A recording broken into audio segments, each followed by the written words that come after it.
Hi guys, and welcome to another video from Between the Ropes TV. I've got the boys again with me. You all right, Jack? Yeah, you are, mate. Yeah, I'm Sam. And Yas, how you doing? I'm good. How are you? I'm doing well.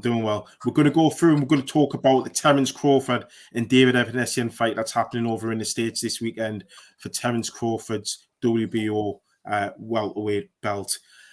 Jack, I'll be honest, mate, this isn't the fight that I wanted to see. I wanted to see Spence and Crawford.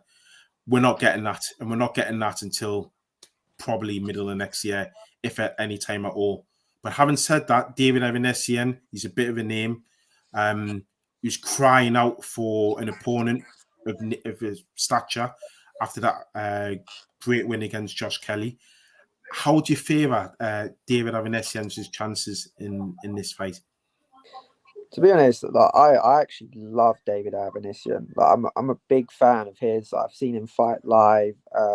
He goes to everyone's backyard and 9 out of 10 times gets a win in their own backyard. Like he's beaten a good couple Brits now.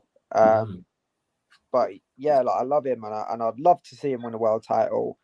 But I think, in all honesty, we all know that he's not going to beat Terence Crawford. As much as I would actually really like him to beat Terence Crawford, I don't see it happening. And I could probably potentially see him getting stopped in the later rounds. Like, I think Crawford's come up against 100 David Avanesyans in his time.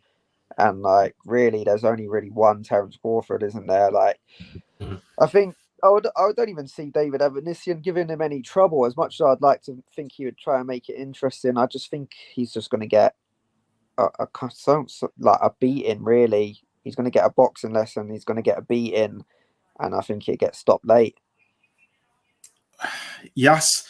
Do you give Avanesyan a chance at all? I mean, Jack's brought it down quite well there. How do you see it going?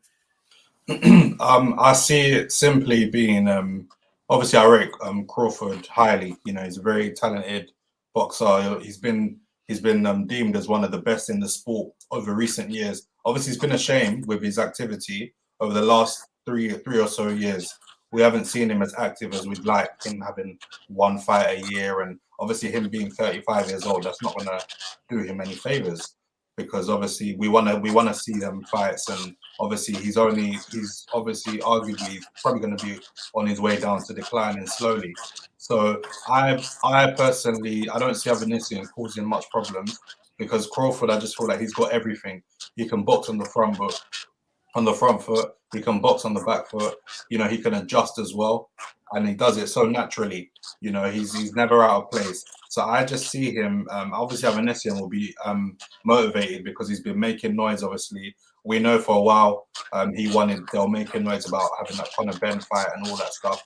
So no doubt he's going to come motivated, and he's going to try and land a shot or something like that to really steal the fight.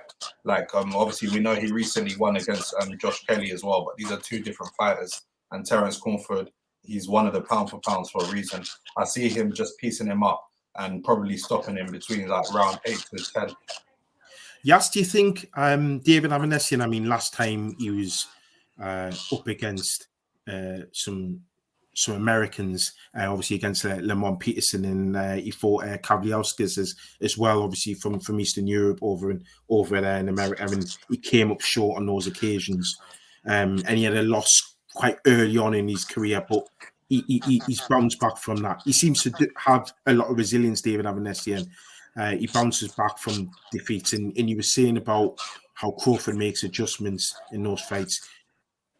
Those losses have been the making of David Avanesyan. Do you think, though, that that gives him sort of you know, because sometimes with Crawford's opponents, we talk about Amir Khan. It was a bit later on Amir Khan's career, and in Cal Brook career, they almost damaged goods going into those fights. They almost beat him by the time they got into the ring. David Avanesyan doesn't have that issue. Do you think that gives him makes him a different type of problem for Terence Crawford, a bit more difficult to break down?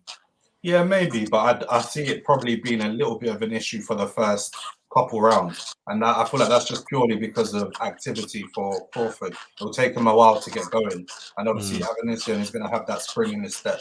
He's going to want to come in and start fast, maybe land a hard shot early on to, you know, get the judges on his side or something like that. But I feel like once Crawford's figured him out within 2 to 3 rounds, the fight's only going one way, because there's so many ways that he can dominate him to win this fight. No canes. Well, since you boys are both going for a Crawford stoppage, Jack, I'll give you the final word. I know we all want to see the Spence fight next year. Let's just say it, playing devil's advocate here, that fight doesn't happen. What would you like to see next for Crawford if he can't get the Spence fight next year? It's kind of one of them. Like, he's beaten a lot of very good names now.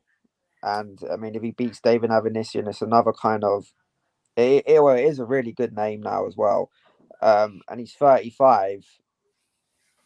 And think off the top of my head, I can't think of many fights in the welterweight division where I'm thinking like, oh yeah, him versus Terence Crawford would be like an absolute like barnstormer. Because I know how good Crawford is, and that he just seems to like everyone you put him in with, he just dismantles them. And I think really the only fight out there that everyone wants to see is obviously the Spence fight.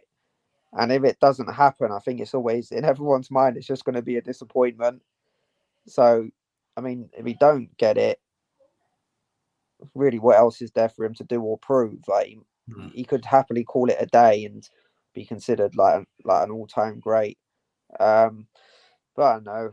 I mean, if he don't get the Spence fight, he's probably just going to take on someone else and just wipe the floor with them like he does. But yeah, it's a shame, really. But yeah, if you don't get it, I mean, he might as well. I say he might as well retire. I mean, he's still got a lot to offer the sport and a lot, a lot of money to make out of it. But I mean, I'm sure he's already a millionaire and so on and so forth. So why not just call it a Probably day? Probably too small to move up to 154. Would you say, Jack?